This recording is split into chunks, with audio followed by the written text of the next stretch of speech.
I'm overwhelmed with the support that's here in this room, and sincerely touched that everybody is here with such concern about our community. Finding out the data, what's going on, and then what we can do about it. Our nonprofit organization is Rebuild Recovery, which was formed in February of 2022 after my stepson had tragically died from a fentanyl overdose. And that, to me, was a call to action, and that something more needed to be done. In November of 2023, I was granted an expansion grant through the State Opioid Response, through the Substance Abuse Coalition Unions of Arizona, to build a coalition in zip codes 85022, 85024, 85027, and 85032, which directly impacts everybody that's here today. Thank you for being here. This is our new logo for REACH, which Julianne, our media director, has put together. It gives me goosebumps. I just think that you will be seeing this on t-shirts across our valley. Reaching every adolescent, creating hope. It's our agenda. It's right in front of you, actually. Every one of you have a printout of that. We're going to go through this quickly, but also not too quickly, right? First, I want to introduce everybody though. So Lisa first, and then everybody else, if you want to give a quick 30-second or under introduction of who you are, your affiliation, and also I want to know a hobby that you do outside of work, something that lights your fire outside of work. So again, I think I already introduced myself a little ahead of the slide. So I'm Julianne Tortorelli. You guys can call me Julie, or you'll hear them call me Jules. I kind of have multiple nicknames, but also I'm the coalition director, but also secretary of our nonprofit, Rebuild Recovery. I'm Sarah Nelson. I'm the executive assistant to Rebuild Recovery and to Regional Activities Coalition, the nonprofit. And our hobbies. Oh yeah, what's your hobby? I think my favorite hobby is listening to music. I like all types of music. My husband in the back there is an audiophile, and he has really upped my game with the type of music and the fidelity that we listen to. So, And the way you listen to it. The way we listen to it, yes. So I think that would be my favorite hobby.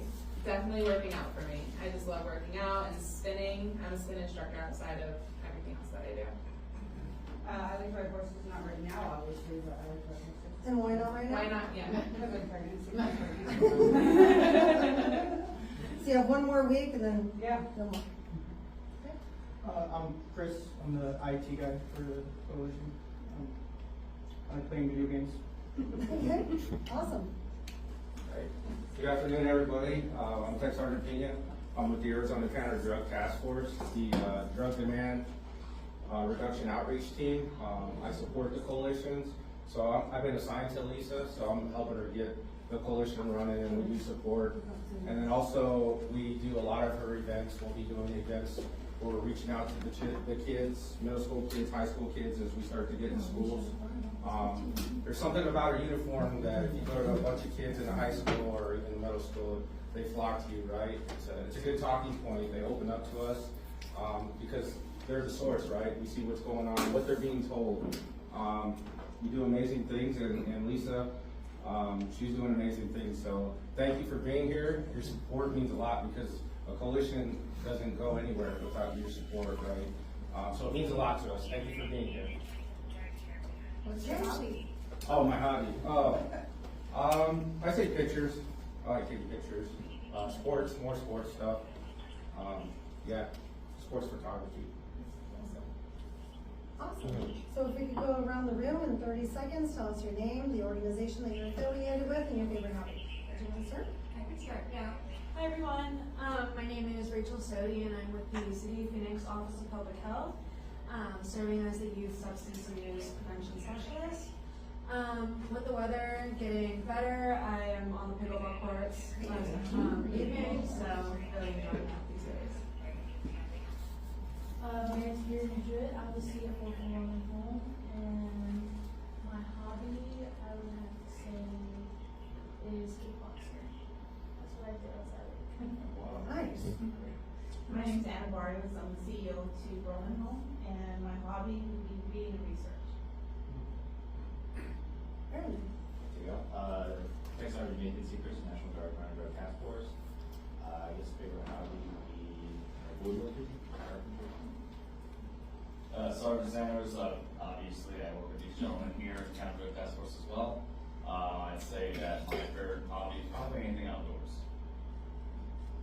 My name is Lauren Young. I'm the coordinator with SACLA, which is the Substance Abuse Coalition Leaders in Arizona. Besides surfing, I like restoring furniture.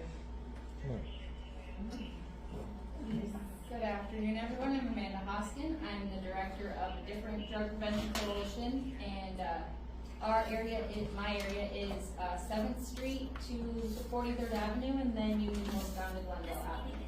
So that's the area that I serve. And my hobby, I was thinking about this on the way here. I like to do puzzles, but I haven't done them in a while. And I like to work out too. Hi, I'm Laura Robbins. I'm with the Black Mountain Community Alliance, Deer Valley Park Neighborhood Block Watch organization. And my hobby would be probably teaching ancient skills at Sonoma Agri Museum on the third Saturday of every month. That's one of my hobbies.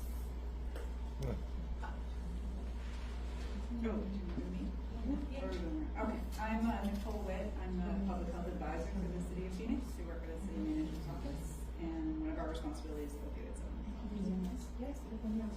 Oh, hobby, hiking with my dogs. I'm Stephanie Greenleaf. I'm with the City of Phoenix Office of Homeless Solutions. And my hobby, I love a good concert and riding motorcycles.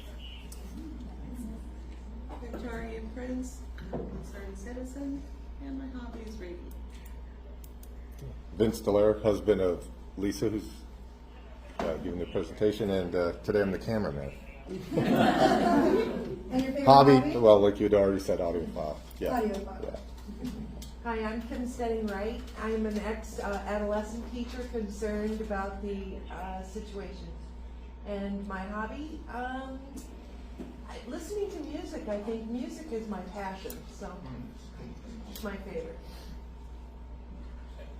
And as for me, so my name is Sean McMahon, and I serve as a grassroots engagement director for Citizens of Free Enterprise. So we work on protecting free enterprise and actually want to make sure to come up with measures to stop all the fentanyl crisis. So that's just one example. So as for my hobby, I'm a novel writer, want to be a novel writer, write out superheroes and action adventure stuff. So that's what I do on my pastime. Nice. Hi, I'm Nicole Perdue. I'm with Banner, and my hobby would be painting.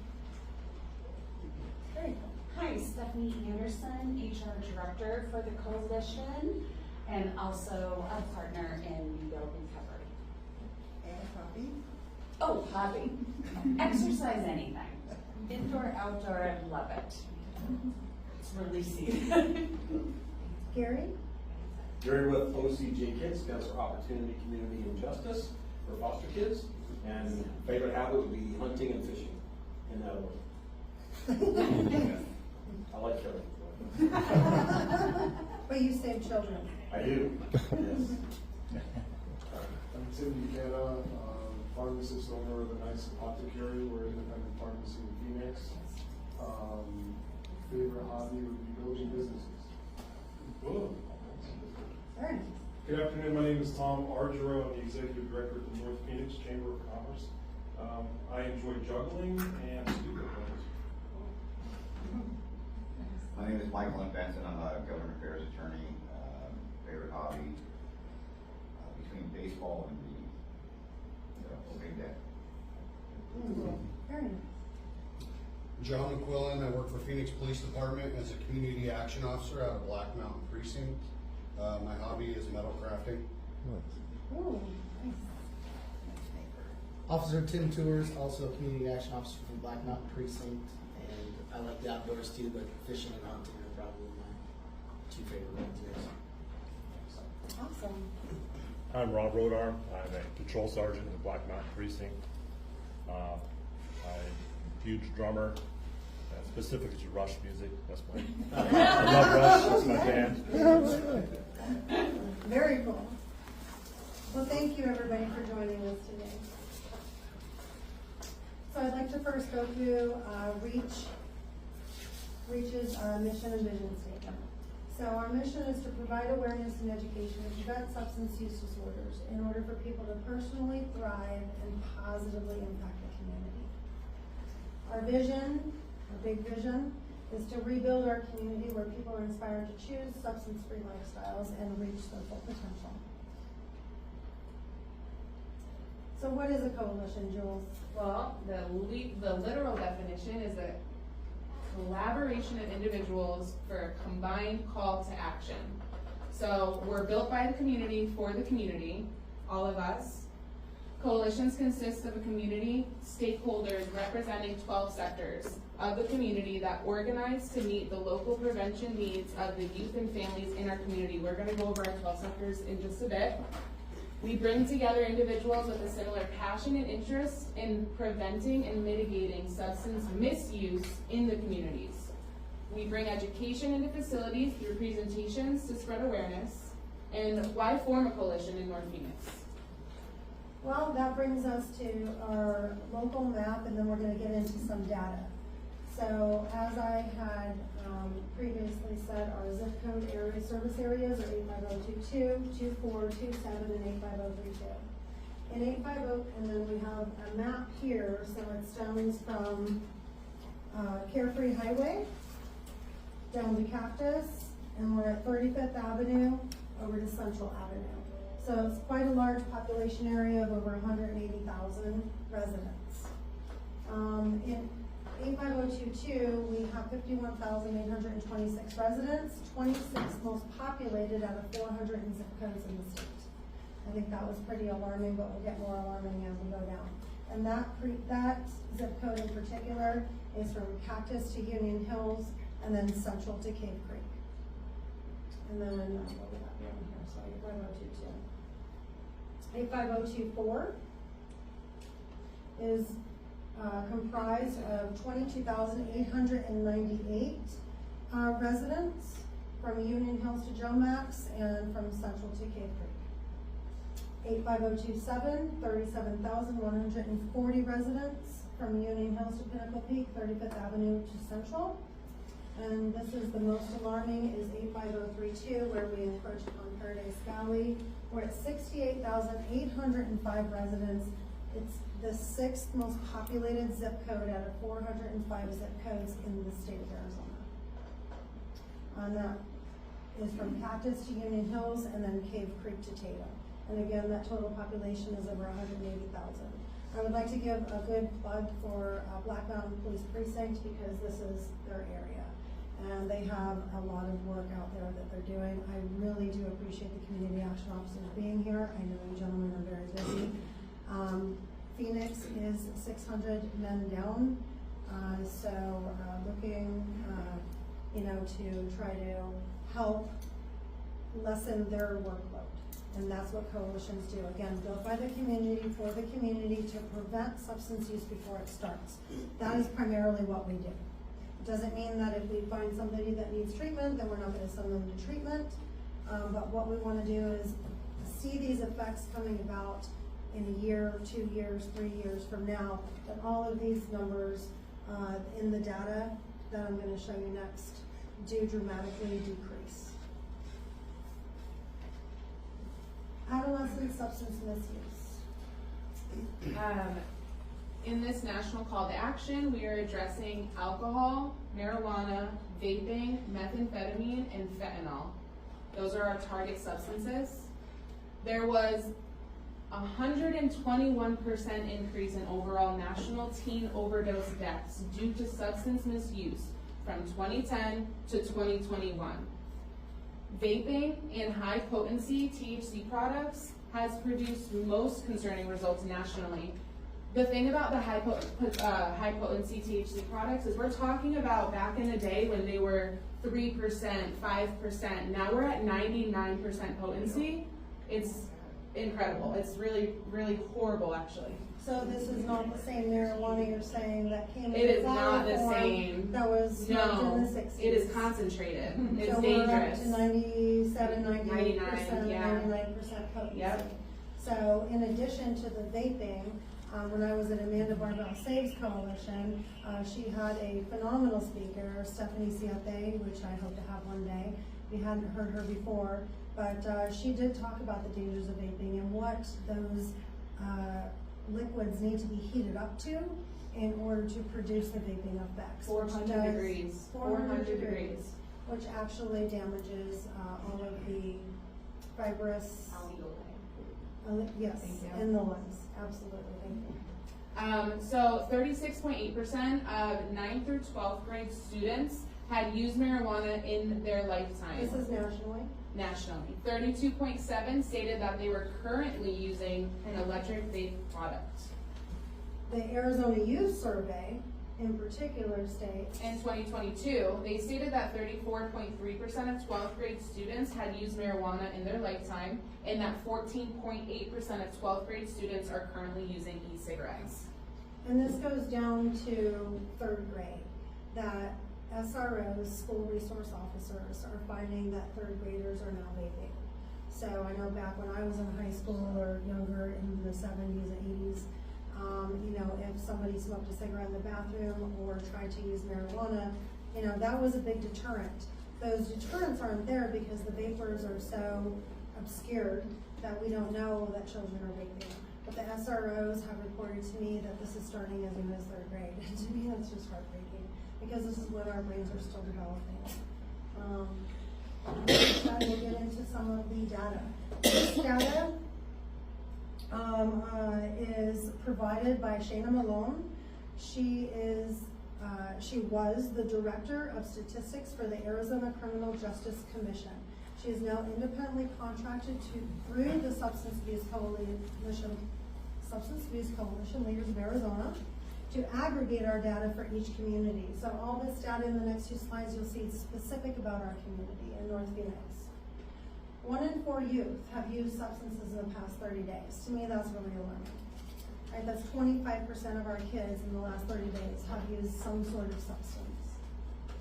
Most common are alcohol, marijuana, nicotine vape. 6.5% have used opioids in their lifetime. These are children. And 1 pill can kill, and we're going to get to that in June. The average of the first use for our youth is 13.4 years old.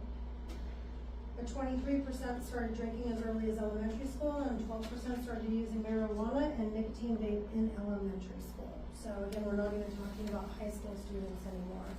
I remember going to Soro High School in Scottsdale, and if people wanted to smoke or whatnot, they walked across the street. That's not even the case anymore. They can do it right in the bathroom. 1 in 10 youth are using marijuana concentrates, and this rises to 17% among our high school seniors.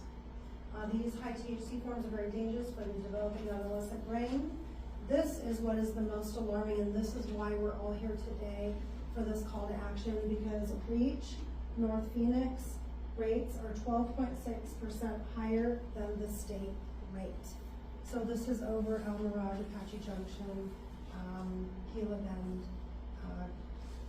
Name any city that you would think that the rates would be higher as opposed to North Phoenix, and then that's where we're at. We're hoping to bring this significantly down. We don't want to be #1 in the state. Rates of underage drinking, nicotine vaping, and use of marijuana concentrates are over 44% higher among our teen girls compared to the male peers. And this is where myself and the REACH Coalition with the National Guard are going to be doing a deeper dive into our environment, what's going on with the pond. So when you see, I'm not going to go into the frog in the pond analogy, but the frog to the people in the pond is our environment. What is it in our environment that's creating this? Why are the girls, now higher than the boys when that used to be flip-flopped back in the day? So I'm really interested to dig deep into that data and work more with our community stakeholders on that, which I'm hoping, are mostly here today, and if we're going to get into that a little bit later. 1 in 10 youth are using marijuana concentrates, and this is rises to 17% among our high school seniors. These high THC forms are very dangerous for the developing adolescent brain. So when you see, I'm not going to go into the frog in the pond analogy, but the frog to the people in the pond is our environment. What is it in our environment that's creating this? Why are the girls, higher than the boys when that used to be flip-flopped back in the day? So I'm really interested to dig deep into that data and work more with our community stakeholders on that, which I'm hoping, are mostly here today, and if we're going to get into that a little bit later. And these are the risk factors specifically in our community. 46% of our youth say it's easy to get alcohol, marijuana, and nicotine vapes. That's a pretty high percentage to me. These are youth. These aren't adults or that it's legal or they walk into the store. This is youth. 36% of our youth, and 10% say it's easy to get fentanyl. So it just seems to be non-discriminatory, and to me that just really saddens me and scares me for the trajectory of where our community is going. 36% of our youth think there is no risk involved with regular use of alcohol, marijuana, and nicotine vapes, which means that we look into then is it a community norm? Is it parental consent? Why is it that 36% of our youth think that there's no risk involved? That's over a third. Almost half of our youth have never had a conversation with their parents about the risks of alcohol and drugs or ways to get themselves out of a situation when offered. And I would like to ask one of the sergeants if they can kind of just touch on that about the conversations that you have with the youth in the schools through the Thrive program. Well, I think it kind of correlates, the 28% says there's been no, communication, right? We're not talking about it. So the 36%, they think it's okay, they don't see any use, because guess what? If we're not talking to them, guess who they're talking to, right? Social media, right? They're seeing how social media is talking to them, right? And of course, if I'm a vape company, I'm gonna advertise. I don't wanna tell the truth about my product, I need to make money, right? They're learning for kids at school, right? The wrong people, they're learning from the wrong people. And that's where we come in as a coalition. We get that awareness, that education, like, it's evidence-based, right? This is what it is. This is what vape does to you. I'm part of other coalitions. We get into schools and, I've had like 4th graders, tell me that, their brother overdosed. We might think that, oh, they're too young or this, but there's somehow it affects us, right? Like I said, that 3rd grader lost a brother. So it's conversations that we need to have, even though we think they're not out there seeing stuff, they are seeing stuff. So it's super important to have those conversations. And kids, they're funny. They're funny. They're open. They tell you things, about their parents. Like, my dad does this, this and that. But again, it's as we're educating them, they're going home and telling their parents about it. Like, oh, that's not good, And because a lot of times, even in the high school, like, what this is doing to your body. You know what vape's doing. I don't know, everybody does it, but I don't know. It's safer than smoking. That's what they think, right? It's just that miseducation. So it's important we get out there and have those conversations and show them facts. This is what's happening. You have 23-year-olds with severe lung issues, right? Severe breathing issues. And it's happening. And they freak out, right? And they're like, oh man, I don't want to do that. I like playing sports. I like, playing basketball, and that's what you're jeopardizing. But it's just getting that mindset of what's really out there and how it will affect them if they can, choose to go that route. So, yeah. And as Sergeant Pena was saying, getting into the schools and teaching the kids about the dangers of this. The Substance Abuse Coalition Leaders of Arizona, SACLA, has created a toolkit from the state that we actually have evidence-based practices and PowerPoints and basically like curriculums that we bring into the schools, to the community, to the parents, to the caretakers, to you want me there, we'll be there. And we'll teach about the dangers of alcohol, vaping, fentanyl. But I did skip this one, which I definitely didn't want to. Thank you. Not just 36% of our youth think there's no risk involved with the regular use of alcohol, marijuana, and nicotine vapes, which just seems to be a gateway. But 28% there's no risk in using fentanyl. Wow. Where are we headed with that? That's my biggest concern. Well, these are all my biggest concerns, but the fact that this number is so high that there's no risk in using fentanyl with the rate of overdose deaths today, that's very concerning. And that half of our youth have never had a conversation with their parents. So we're here to have those conversations with the parents. We're here to bring that to the PTA. We're here to bring that to the caregivers. We're here to bring that to the foster homes so that we can then disseminate that information. Over 1 in 3 of our youth reported using in the past 30 days to cope with stress or sadness. The stress part, I can kind of see it could be coming out of COVID, it could be academic pressures, it could be sport pressures, but sadness, where does that come from? I'm going to be doing a deeper dive into that. But you know, it was interesting, I did not pick this book up, but as I walked through the doors, this is the new library book. I'm sad. It's for children. Now, I don't remember these sorts of books when I was a youngster, maybe how to deal with my emotions, but sadness. Right, so they're already having books in libraries about kids being sad. So I kind of really want to look into what that's all about. Also, almost 2 out of 3 of our youth indicated that they often or almost always feel stressed in the past week. So that's over 67% of children are stressed. You know, so how do we cope with stress if we don't teach them resiliency and we don't teach them healthy outlets? How are they coping with their stress? They're turning to self-medicate. And 1 in 7 said they had no source of social support. So we're hoping to change that number as well. So that 7 out of 7 say they do have social support. So now we're going to get into the 12 sector representatives. Our 12 sector representatives recognize that local problems need local solutions. So the Drug Free Community funded our coalition to engage the community to employ a variety of environmental strategies to address the misuse. The DFC, or Drug Free Community Coalition, consists of community stakeholders that organize to meet the local prevention needs of the youth and families in their community. By funding these coalitions, the DFC support program ensures communities adapt a balanced and comprehensive approach to reducing substance misuse in their neighborhoods. Our 12 representatives are right over here, and Lisa's going to go into them a little bit more detailed. So when we talk about the youth representative, it is an individual 18 years or younger. However, there is a little wiggle room for young age college students now to be our youth sector representative.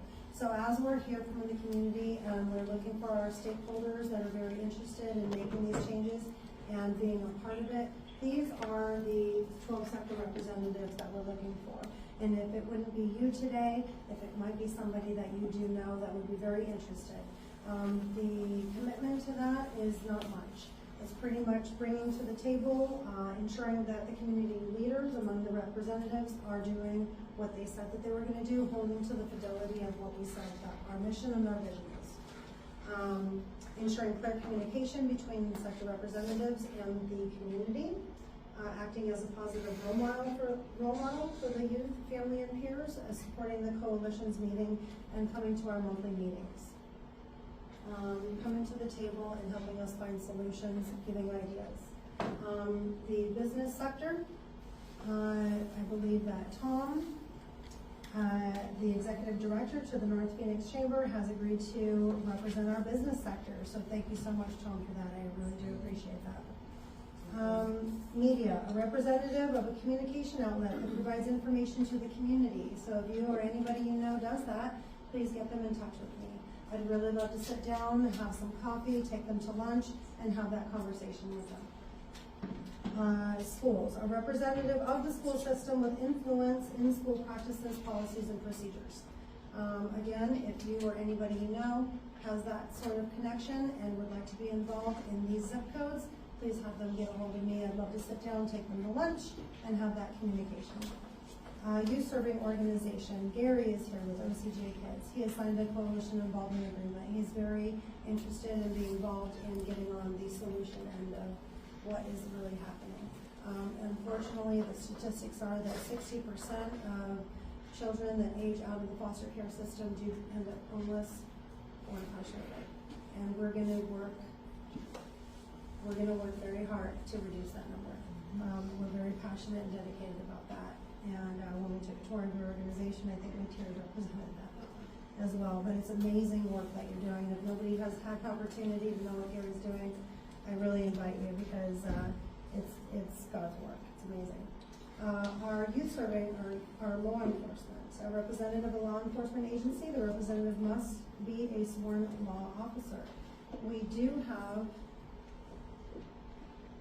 Do we have on Zoom? He's on. Shannon Shield. Tommy's on here and Candace is on here. Okay, well, hello everyone. Hello, Tommy. Shannon's not on here. Shannon's not on here. Okay, so we do have Tommy Morga, who is also with the Counter Drug Task Force, Drug Demand Reduction Outreach, and Shannon Shield is representing Maricopa County Sheriff's Office to be our law enforcement support. Our religious fraternal organizations, representative of faith-based organization, and must be a leader, not a member of the coalition. So we're looking for that as well. I do know that I've had several people approach me on that. And so I'm looking forward again to taking somebody to lunch, having a cup of coffee, and just having a discussion as to what that would look like. Civic volunteer organization, a representative of an organization that provides civic or volunteer activities to the community. Healthcare professional, an individual legally allowed to provide physical, mental, or behavioral healthcare services. State, local, or tribal government agency with expertise in the field of substance abuse. A representative of a government-funded agency with a focus on substance abuse. I have gotten a strong interest from our District 1 Councilwoman, Ann O'Brien, in being a member of the coalition and has asked for a coalition involvement agreement. Also reached out to Deb Starks, and then in District 3 would be Deb Starks, District 3, District 2 is Jim Murray. So they have also expressed some interest, but Ann O'Brien, I'm sporting her bag today, as she asked me to.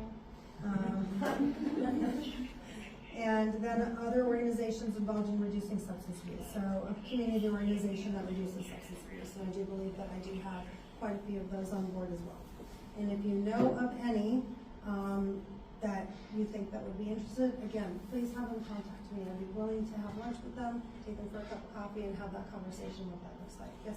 Lisa, you shared with me too a sense of urgency here. April 13th is kind of the deadline to get these slots filled and people committing to this. Right? Yeah, the deadline is that there is a call to action. There's an immediate need. Reach North Phoenix is in danger. Our kids are in danger. So I need to get this done as quickly as possible. Just so that we can get the formal policies set in place, the coalition involvement agreements, so that then I can go out and start delivering the information dissemination, the presentations, and getting out into the community.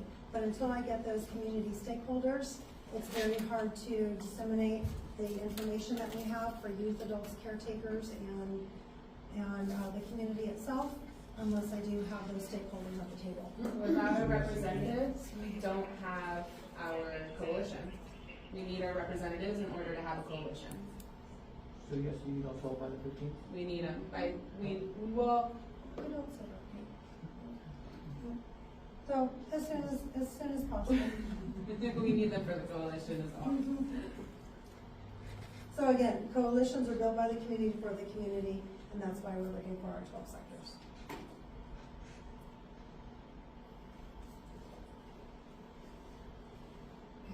Okay, we're in open discussion. So today, I feel like we went through a little bit, quick. This is my first official coalition meeting. So if anybody didn't notice, it is. I hope to get a little bit smoother as we go along and make this an action-packed meeting so that we can walk away. So the first meeting, I did want to just present to everybody kind of what a coalition is. You know, when I started working in this in November, I wasn't even sure what the difference was between a coalition and an alliance. You know, this is a group of people that really are volunteers, that feel that there is a need and an immediate call to action to do something to change the community to a healthier. What are some examples of the meetings that we have or events that we have as a coalition? So I will be having a table at the Adulting Summit for OCJ Kids. So I want to highly suggest that any recruiters from law enforcement, Air Guard, anybody that would like to contact OCJ Kids. I know that they are looking for people at the Adulting Summit, for youth that are looking for future careers, to disseminate information, to give a little bit of education and awareness as to, what path they don't need to go down. 60% of them go down that path, right? That's Right. the 60% from the foster, from graduating foster care? Is that So the? when they age out of foster care, 60% do become homeless or incarcerated. So how cool would that be if we introduce them to, hey, instead of that, you want to be a police officer? Look into this, right? So just being there to encourage them on, or guide them really. They don't have the guidance, so we can be that for them. Right, but we do disseminate information at schools, at carnivals, at flea markets. I've gone around to, Sarah's gone around with our community survey, and we go to outside malls. We have a lot of information on the back table over here that again has been SACLA approved through the state, knowing what's going on online. So Snapchat is the biggest drug dealer in town now. Children don't have to go anywhere, and it's brought to their home, to their front door. Yes, when we, in 2 weeks, when we do in 2 months, when we do our presentation on fentanyl awareness and our Narcan training, which I'm always available to do overdose prevention and Narcan training. I'm also through the EZDHS, a certified Narcan distributor. So if anybody needs Narcan, please again get a hold of me. I have cases of it to be able to disseminate to you. But we are going to be doing more presentations on Snapchat, the dangers of that, how to put the safety features on your child's phone. There's a new trach warning in town, so xylazine. It's being put into the fentanyl, and Narcan does not reverse a sedative. So that's really important to know about. Also the Good Samaritan law. If somebody is overdosing, we can text 911. We don't always have to call 911 now. So there's a lot of fentanyl facts over here, what to do if someone is overdosing, how to there is no recognition as to a counterfeit fentanyl pill and an authentic OxyContin pill, so that's dangerous. Fentanyl facts for families, stigma flyers. So all this information is for you to take with you.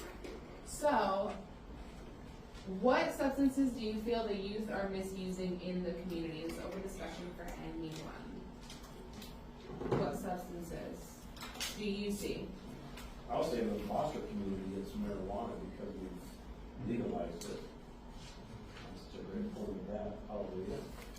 But they think there's nothing wrong with it, it's legal, so it's okay, and it's very easy to get access to, so they're turning that a lot, we're seeing a lot of issues with the marijuana. And that's really dangerous because their brains aren't fully developed yet. So if we're using before we're 25 or 27 years old, we're affecting the way we are now going to be using our brain, or our brain is going to function for us. So at the age of 14 or 12 and we're smoking marijuana, we're opening ourselves up to now putting ourselves at a disadvantage, right, to the other kids. We want to be at an advantage. We want to be learning. We want to be getting opportunities. And smoking marijuana at 12 years old is probably not going to give us that opportunity that we need.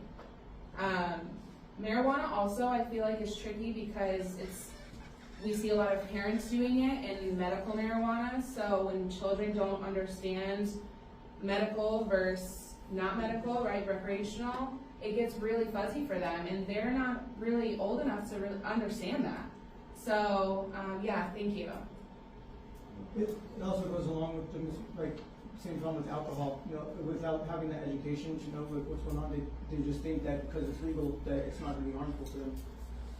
But it's jet fuel. Like, we're literally putting jet fuel into our body, but nothing's wrong with that. Yeah. Absolutely. Thank you. I feel like it gets unspoken a lot, but Adderall is actually misused a lot. Adderall. Yeah, and that's from the parents. That's from the parents starting the wrong concept of dopamine. Yeah, because we're misdiagnosing.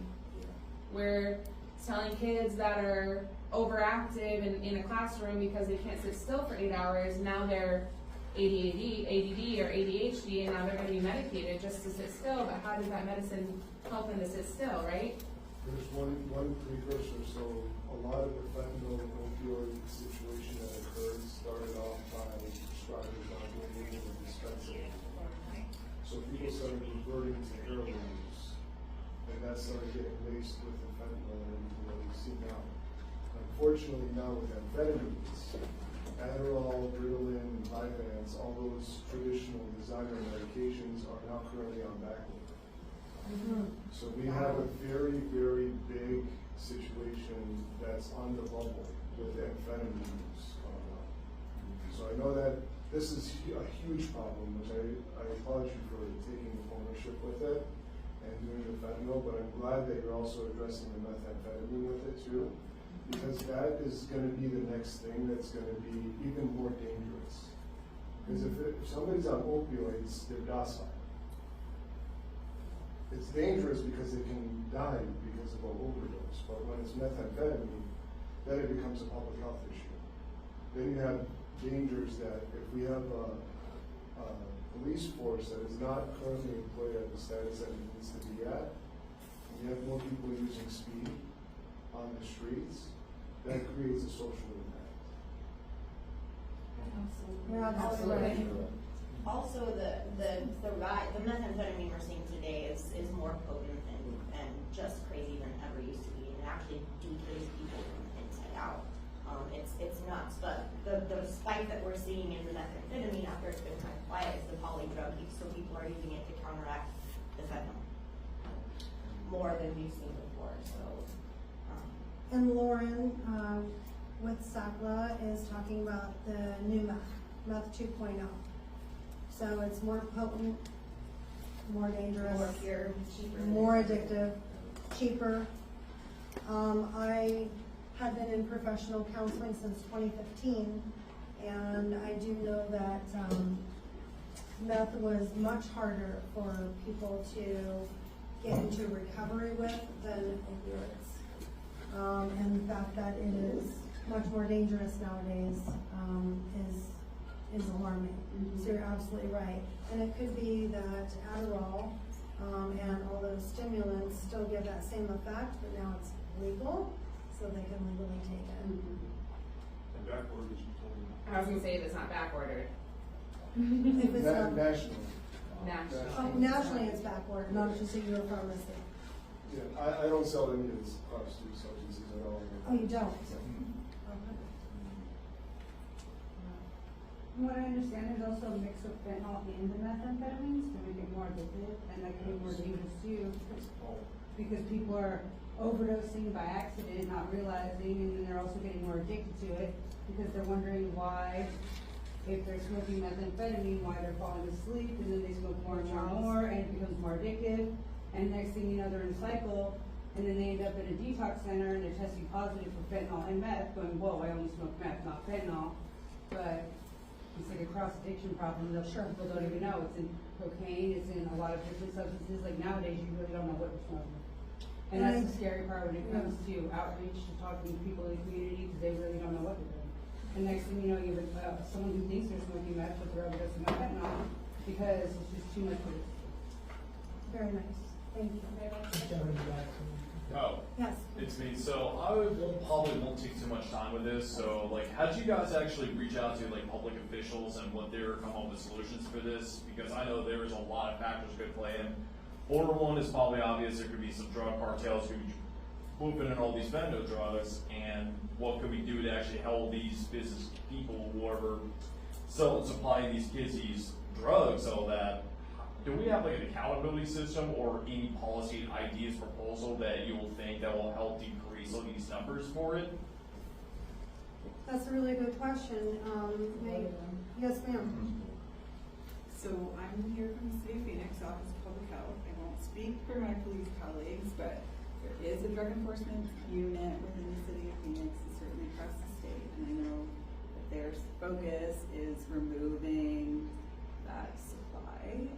So certainly that's one approach. As I mentioned in the beginning,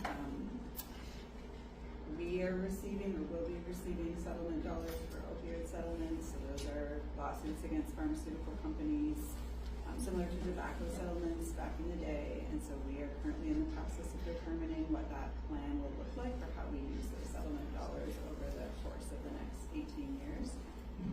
Our office works very closely with Mary Fowler and the leadership of SACWA, so excited to be here. But you're right, it's very multifaceted. It includes, it's not easy. It's both, you know, what is on our streets, what education is on our streets, but also, you know, treatment, recovery, supports, what is currently in place. So we're sort of looking at all of that as well. We're not the only ones receiving settlement dollars, so you should know if you don't know.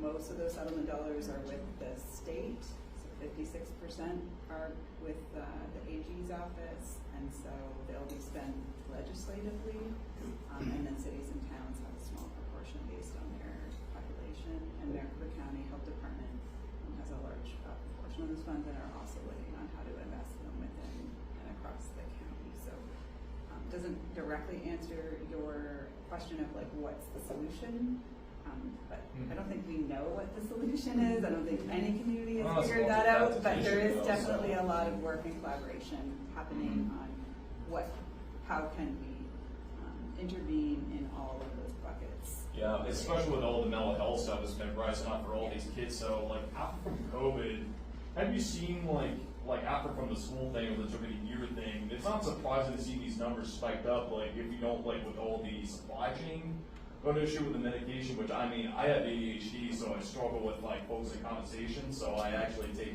prescriptions for it just to help me focus and concentrate, but now like there's so many like easier ways for these kids to get to, and there's no accountability for that, so that is very alarming that I'm like seeing this, and I'm glad that I actually got the chance to participate, because I know even though I'm maybe a business guy at first, but this stuff does affect the entire community and affects.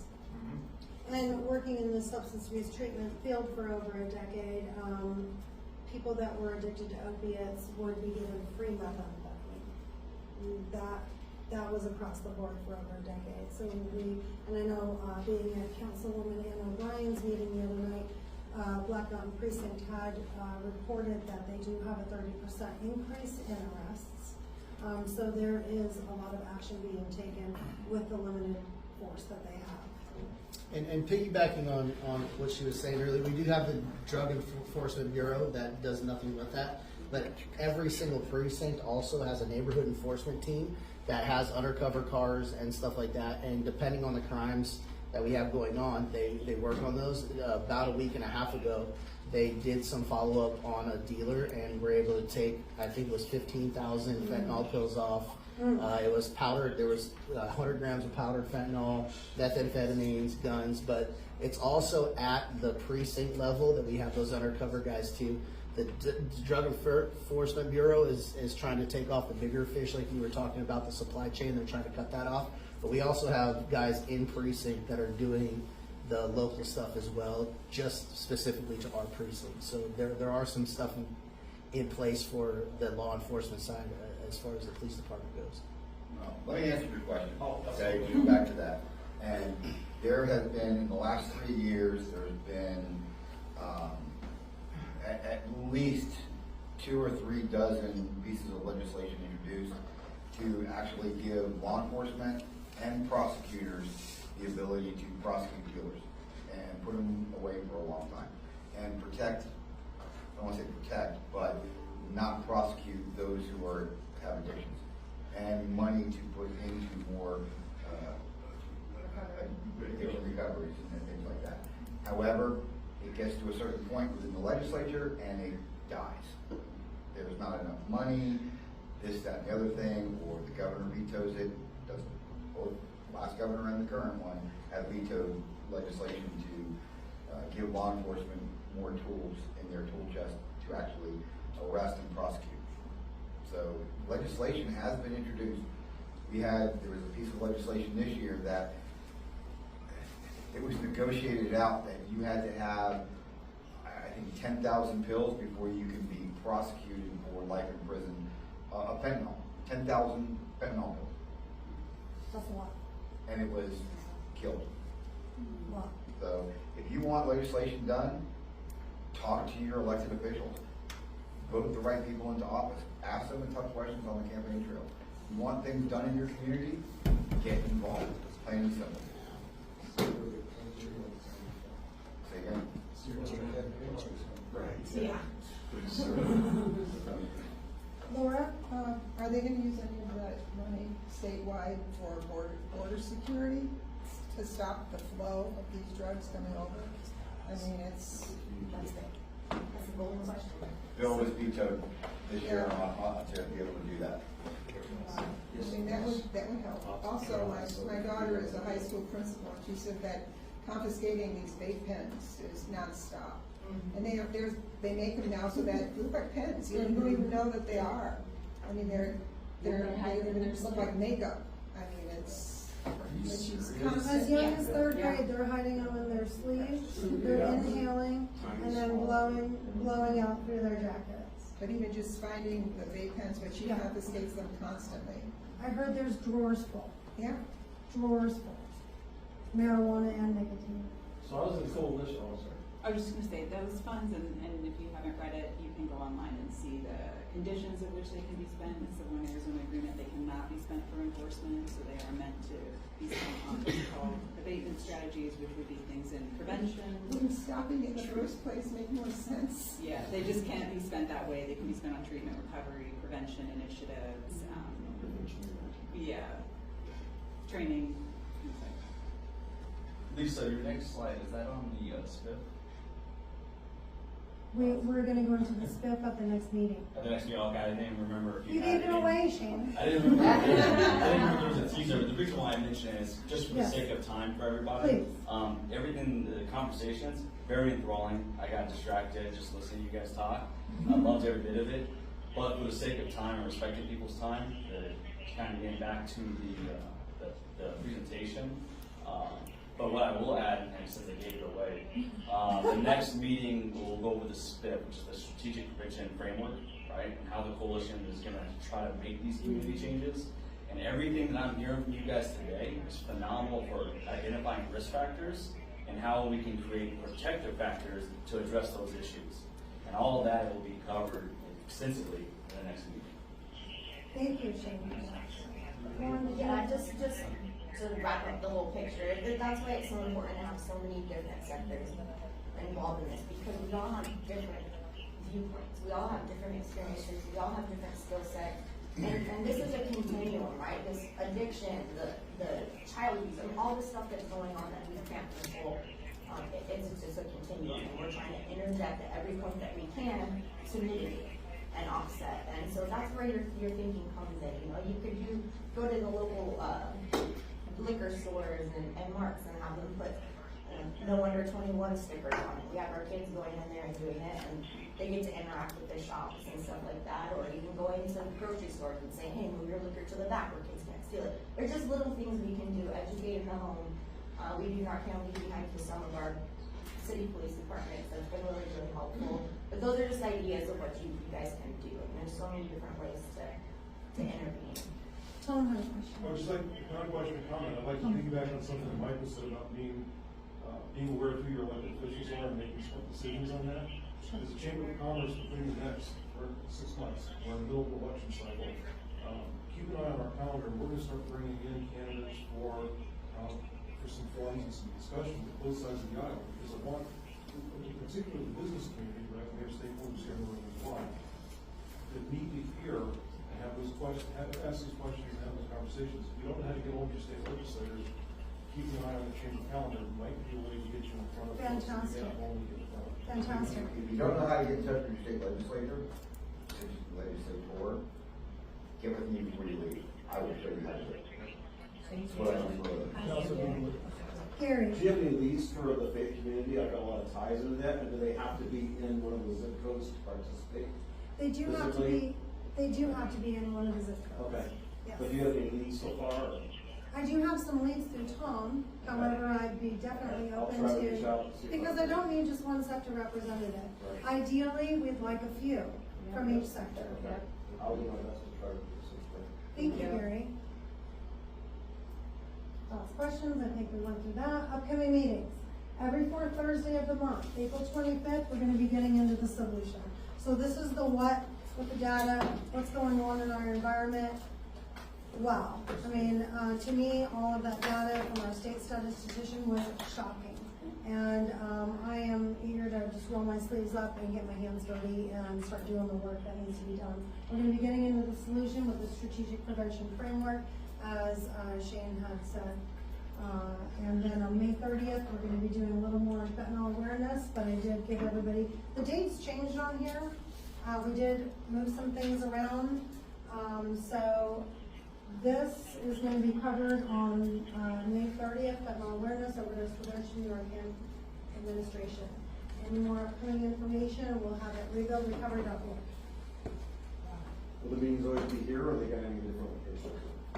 You know, I had found that this seems to be convenient unless anybody had any other ideas, and it's free, which is great. Library. Will it be at 1 p.m.? Yes, 1 p.m., 1 to 2 p.m., the last Thursday of every month. And then here's some statewide resources. If the fourth Thursday. There could be those odd months. Yeah, there's a first one. Thank you, Amanda. Thank you. Yes, thank you very much. The fourth Thursday, and you're always looking out for me. And Amanda does have Barbell Saves Coalition, which is our sister coalition, which is, what are your? It's south of here, so 43rd Avenue to 7th Street, and then Union Hills down to Glendale. So, anybody that wants to be involved, Amanda's coalition meetings are The third Friday of each month at noon. we can get you that information as well if you know anybody in that area. Also, if you guys want to come to our big SACLA meetings, we have those every other month. I'm not going to confuse you. But we have, over 100 people attending every month. We have different speakers. So if you're interested in seeing statewide what we're doing, reach out to Lisa. She can, it's via Zoom, so she can forward the. We can get you on the statewide meetings via Zoom as well. If anybody'd like to take a picture of this, these are our statewide resources, courtesy of SACLA. Oh yeah, it's next Friday. Next Friday. Next Friday is the SACLA meeting, so if anybody would like to attend, please contact me. My contact information is on our. You can reach out to me too. Okay. I'd like to give everybody my phone number right now. I don't see it on the agenda. So y'all have a pencil, 480. Put it in their phone. Or put it in the phone. 480-306-3297. I'm old school, Chris. Take out your pencils and paper. Lisa, I have a question. Yes, How are you funded? We're funded through the State Opioid Response Grant. We're on an expansion grant that's funded through SACLA and MapForce. So when we talked about MapForce and Marilee Fowler, she's the executive director to making sure that those funds are distributed to very interested executive directors in the state. Thank you. Any closing remarks? Oh, there's my phone number. I knew I had it somewhere. I know I had it somewhere. So there's my contact information. We'd like to thank the North Phoenix Chamber of Commerce, OCJ Kids, MapForce, Substance Abuse Coalition Leaders of Arizona, the National Guard, the Sheriff's Office, and this is our new logo.